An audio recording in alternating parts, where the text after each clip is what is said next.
Folks, hello and welcome to Tavern Chat. I'm your host, Eric Tenkar, your bartender in the OSR. The ORC first draft has released. So, what does it say? Well, I'm going to go through the FAQ, the facts, and just the facts, because I am not a lawyer. So, let's look at the facts to this. And it's the ORC Acts, the answers and explanations for the ORC license. You gotta love it. Now, you see Azora Law stamp pretty much on the screen. There's a reason for that. How does the ORC license work? The ORC license is a license that can be used by anyone to open their game up for others to use. The ORC license is game mechanic agnostic. If you put the ORC notice in your work, then your protectable game mechanics plus any product identity that you expressly dedicate to the gaming community are open for others to use under the ORC license. Interesting, right? So you're opening up your mechanics. Okay. All you have to do is put an ORC notice in your product and you're done. The ORC notice looks like this. This product is licensed under the ORC license held in the Library of Congress at number to be determined, available online at various locations, including AzoraLaw.com, ORC license, GenCon.com, ORC license, and others. All warranties are disclaimed as set forth herein, or therein, sorry. Attribution, they were asking that you give credit, product identity, what you're claiming as product identity, and what's expressly designated as ORC content. The following elements are owned by the licensor and would otherwise constitute product identity, and are hereby designated as ORC content, the names of each class of professions, such as Rapture Wrangler. All right, so we're talking that this contract and what you have to put into your product isn't all that, I don't know, onerous. Why did you create the ORC? Role-playing games do an amazing job of infusing protectable creative descriptions with unprotectable game rules in a way that is challenging to separate legally. This complexity has had a stifling effect on creativity in our industry. We created the ORC license to be a tool that gives you the right to use an ORC licenser's protectable game mechanics easily and confidently. The ORC license grants users a license to the copyright protection that exists in this complex form of intellectual property without publishers having to hire lawyers to separate that which is copyright protected from that which isn't. The whole point of the ORC is to give the gaming community comfort, confidence, and certainty. It gives our community a license that is not reliant on any one company. Listen, taking Wizards of the Coast out of the equation. The ORC license substantially reduces the threat of litigation regarding these matters, which could easily bankrupt a small publisher who is in the right and operating in good faith. This is how we create the open source community, what the open source community refers to as a virtuous cycle evolving our games to be the best they can be. Why is the license so complicated? Again, we're only taking a look right now at the draft. We wish it were less complicated too. We opted for simplicity wherever possible, but when we're faced with a decision between precision or simplicity, we opted for precision. We wish it was simpler, but slicing copyright in half is challenging. We want this to last for a very long time and resist all imaginable legal challenges. If we could have found a way to make it simpler, we would have done so. Who controls the ORC license? No one. No one controls the ORC license.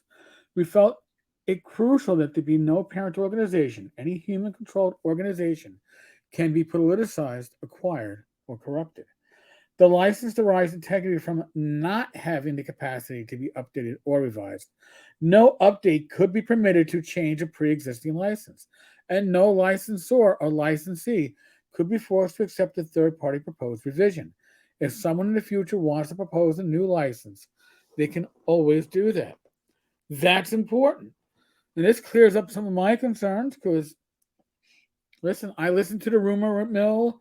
I know people that I can't be naming, but there was a concern that one company one or two individuals or could exert undue influence under the ORC license. It's good to hear that once the ORC license is in place, it cannot evolve or devolve. Can the ORC license be updated? Can it be revoked or amended? Can I pull my stuff out once I've licensed it? The ORC license cannot be updated, amended, repealed, revoked, or deauthorized by anyone, not ever. There will be no subsequent versions. Awesome. Why did Azure register copyright in the ORC license? We needed a system to assure that no one could modify the ORC license once it was released. We decided that by putting it on file as a registered copyright with the U.S. Library of Congress, if there ever was a dispute, there would be an unalterable, disinterested party, the U.S. government, that could hold the original. We didn't want a controlling organization because any organization can be politicized and manipulated. Again, that was my worry. That was my concern that they're going to put a board into place or some crap like that. I'm glad we're not seeing that. There was no host site we could find that we could guarantee to you would never alter a license or manipulate its terms. We hope this license lasts many decades, and thinking about the distant future is daunting because so much is possible. Azure law will never enforce copyright in the ORC license. Like game mechanics, there isn't much copyright protection for the instructions that compromise a license. But that isn't why we registered it. If you want to make a derivative license, based on the ORC license, we hereby grant you unlimited permission to do so. So you can take the ORC license and you can tweak it, but it's not the ORC license anymore. All right? It's the half ORC license, or it's the O'Grillion license, or whatever you're going to call it. It wouldn't be the ORC license. If there is no organization who enforces the ORC license. If you breach the ORC license, all the upstream licensors can sue you to enforce the license. But their remedy is limited to bringing you into compliance with the license. If the breach is timely remedied, the license is reinstated from the date of the breach. We have intentionally not specified a jurisdiction, which means that anyone suing to enforce the ORC will need to bring that dispute to your jurisdiction. This is a tool intended to discourage litigation. Fair enough. Can I pull my stuff out of the ORC license once I put it in there? Nope. Once you release your content under the ORC license, you've given the world the right to use ORC content in that product forever under the terms and conditions of the ORC license. Can I use it on a board game? Yep, you can use it for any sort of game you can imagine. What about digital rights? Digital rights are fully included. Nothing in this license restricts the platform on which the ORC content can be used. In fact, Section 2A specifically gives users a license to use ORC content in all media and formats, whether now known or hereafter create. How long does the ORC license last? Forever. Again, that's important. Forever. It actually means that irrevocable is irrevocable. Perpetuity means perpetuity. The ORC license technically lasts for the life of the copyrights, but when copyright protection expires, you can still use the content because at that point it becomes public domain and everyone can use it without restrictions. Are there SRDs? There will probably be the equivalent of these, but the ORC license is designed not to require these. Interesting. The fourth part of the ORC notice gives you a place to include system resource document content. Someone could create a system resource document, SRD, that contains what they believe is strictly a game mechanic system. The ORC license uses a definition system that defines what is licensed ORC content and what is unlicensed proprietary product identity and lists that administrative burden from publishers. We believe these definitions are sufficiently robust to allow game designers, publishers, and lawyers acting in good faith to come to a common understanding about what is licensed without the administrative friction and potential for failure of coming up with an SRD for each product. I just got the license to build an RPG on the newest Hollywood blockbuster. Can I build this on the ORC license? Definitely, because you're not obligated to license any of your product identity back to the ORC community. You can create RPGs for whatever sports league, movie franchise, or entertainment brand you want without jeopardizing their assets. We have negotiated with most of the big movie studios and sports leagues, and while they often come to the table wanting to own everything, including the game mechanics, we have rarely failed to educate them and eventually get clauses put into their contracts that they acknowledge they do not own the game system, which is the heart of the ORC license. Can I say which primary game my product is built on? Absolutely.